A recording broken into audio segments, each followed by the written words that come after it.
So this video is going to be interesting. You'll see how much hate I get for talking about this week's chapter in a positive limelight, because it seems, for the most part, early conclusion of this week's chapter and the review I've made for it, for the most part it seems like people really hate the chapter a lot. Like, they really hate the chapter. And I've seen a lot of people, I guess, kind of give their overall conclusion on why they hate the chapter, why they thought it wasn't good, and it was just Ishida's pathetic writing and poor design and shitty paralleling and all this other bullshit that people don't enjoy. At the end of the day, you're entitled to your own opinion, and that's perfectly fine. I respect everyone's opinions. However, if you're trying to bring a conclusion, if you're trying to bring a reason why this chapter wasn't good and why you didn't like it, then the concept of an opinion kind of changes. For example, if you say this chapter was shit because Ishida doesn't know how to write, is not an opinion. You're trying to claim that it is factual that Ishida's writing is shit because you personally don't like it. I really enjoyed this chapter. The only gripe I have with this chapter, the one thing that I don't really enjoy about it, is the fact that we skipped the Kaneki versus Suzuya fight. However, there is a reason why we did skip that fight, because a lot of people think that all this stuff that happened in this chapter just happened for no reason. Just happened because Ishida wanted it to, because he's a troll, because he does whatever the fuck he wants. There's a lot of reasons here. I first want to touch on, I guess, the majority of things that I've seen people saying about this week's chapter so far, in saying why they don't like it. Now, when they talk about it, a lot of people actually don't even mention the Kaneki versus Suzuya fight, which is rather surprising. They actually mention the fact that we've built all the way up to this point and have gotten nothing from it. It's literally that. Over the past, 50 odd chapters since Kaneki becoming the One-Eyed King and progressing so much further, we have this conclusion which is so anticlimactic that people do not like it. That's perfectly fine. However, I do want to remind people that you are reading a series that does not traditionally follow the norm when it comes to manga series. If this was any other series, if this chapter was a shonen or,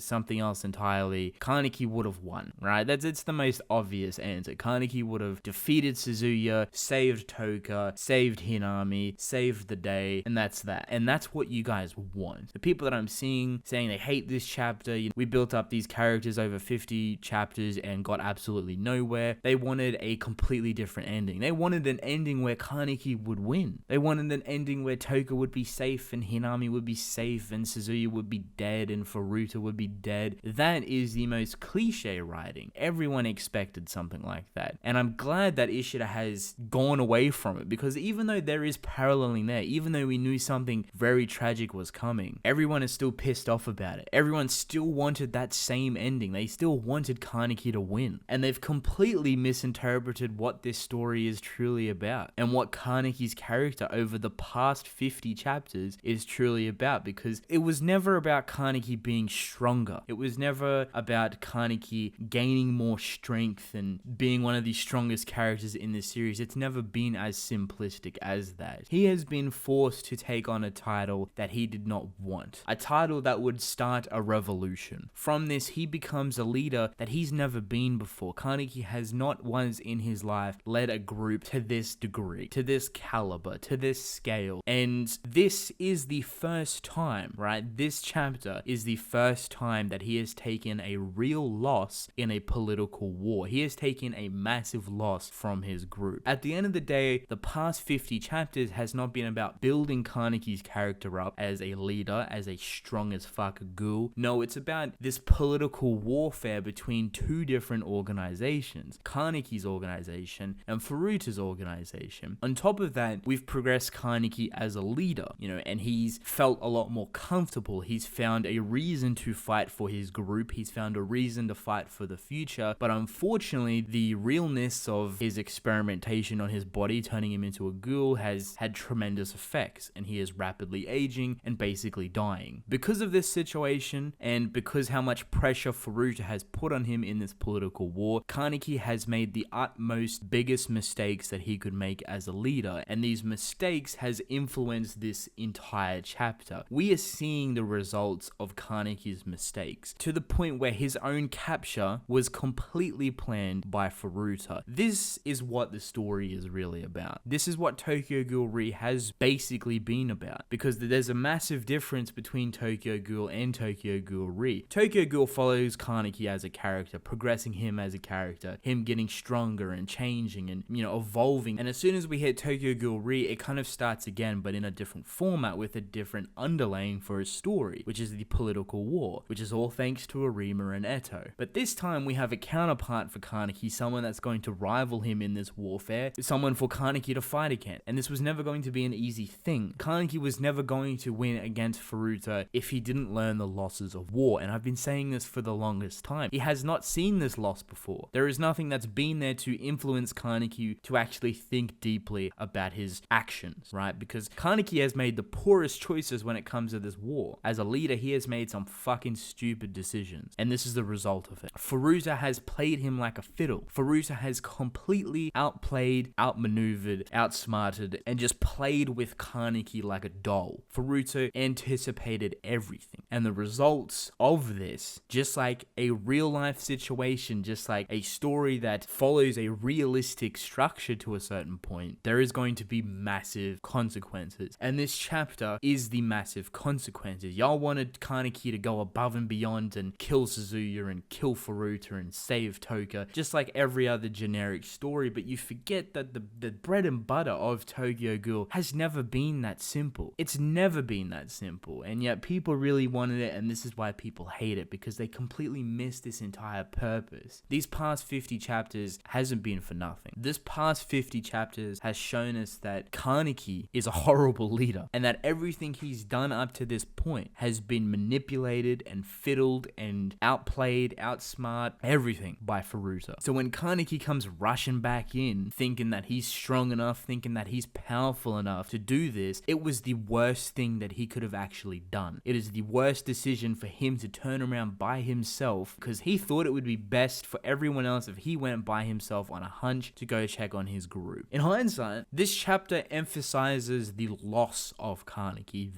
the downfall, the leader that he was trying to be was nowhere near good enough to be able to verse Furuta. He manages to go into a full Kagura state, but loses control. He then ends up with no arms, no legs, and just the idea of him living, the idea of him being strong and thriving and being powerful in his own head. For once, where he thinks that he can defeat these people, where he can thrive and become stronger than ever, he loses because he is a poor leader. And it's about time that he's faced the consequences of leading poorly. And this is it. From here on out, we once again will most likely change the story. I don't think it will no longer be a political war in essence of Kaneki trying to fight for a better future, depending on who dies and how Kaneki reacts to these deaths. I think from here on out, or at least part 3, whenever that comes out, will most likely be focusing on Kaneki's revenge against Furuta and him trying to hunt him down. So it's still kind of a political war. However, Kaneki will most likely no longer be fighting for the bright future that he's been aiming for, the